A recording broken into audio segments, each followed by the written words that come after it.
Welcome to part 5 of our layers video lesson. In the previous lessons we've been popping layers on top of each other to combine different parts of an image, but here we're going to use layers to actually stitch 4 separate images together so that we can create a nice wide panoramic view. So there's our 4 separate shots, there's the end result, and you can see here that we've got a really wide field of view that we couldn't get using the lens on our particular camera.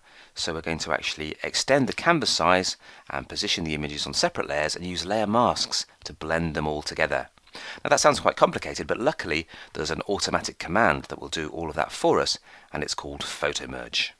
So kick off by opening up the source files part05 before 01, before 2, before 3 and before 4, and you can see the images there at the bottom in our project bin. When you've got those open, go to File, New, Photo Merge Panorama, and up pops the photo merge window. Now what Photoshop's going to do is it's going to open up our 4 images into one document, position them in the screen and overlap them and blend them. And it might need to actually distort them a little bit, so you can click on Auto and it will manipulate the images in any way it needs to get them to overlap and align perfectly. So it will actually change the shape of the shots if need be.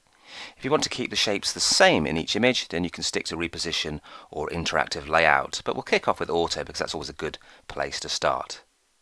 The next thing to do is to tell Photoshop which files we want to stitch together, and you can click Browse and you can then go to the folder containing our 4 start images, or if you've already opened them you can say Add Open Files and they will appear like so.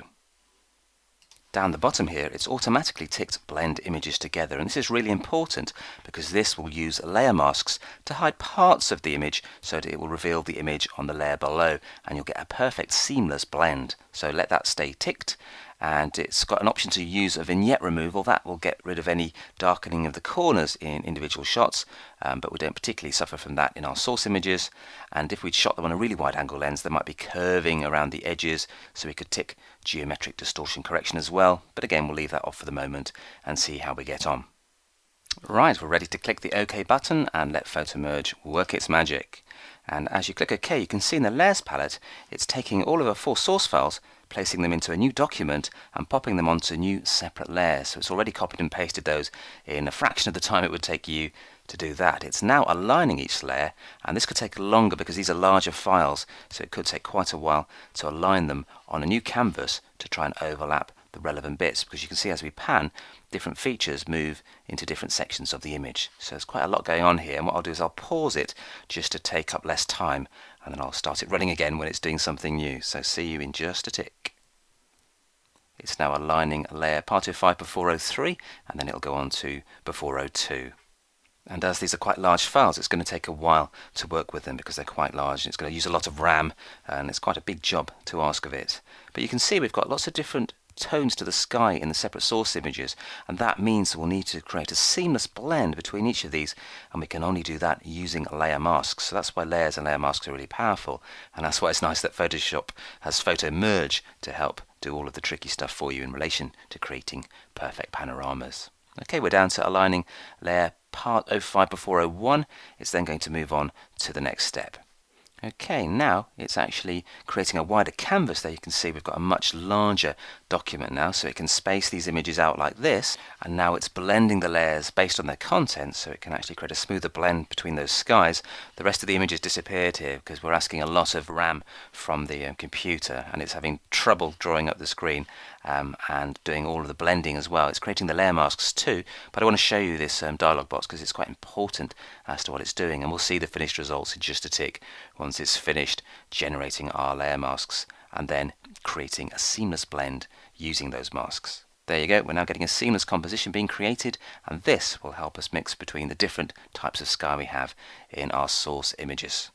And there you go, there's our panorama. Now the first thing it's asking is, do we want to fill in the transparent edges around the edge of the frame? And it'll do that by extending the colours outwards, but it won't work too well with things like rocks and foreground details. So what we'll do is we'll crop the shot instead for a more effective way to get rid of these transparent edges. So click No. And now let's have a look at our layer mask. Let me just extend that so you can see all of the layers more clearly. And if we turn them off, you can see which parts of the layers have been kept and which parts have been masked using the layer mask which is attached. You can see we've got the white areas and the black areas showing and hiding different parts of each image. So that is an automatic layer mask, and that's a great way of actually getting rid of parts of the image so they align perfectly. And you can see that the blend has also worked quite well with that sky, so we don't have very sharp changes in the blue. We've got much nicer and more gentle gradients. Now when you've zoomed right out, you may notice cracks between each image, and these are the lines of the layer masks, and they're causing the images to overlap. Now if you go to the zoom tool and click and zoom in on a crack, when you get to about 100%, you'll notice that the crack isn't actually visible. There's 66%, there's 100%, and if I click and pan through the image, we don't see any of the cracks at the full view. So when you print out the image, you're not going to notice those cracks. They're just a feature of the computer screen there.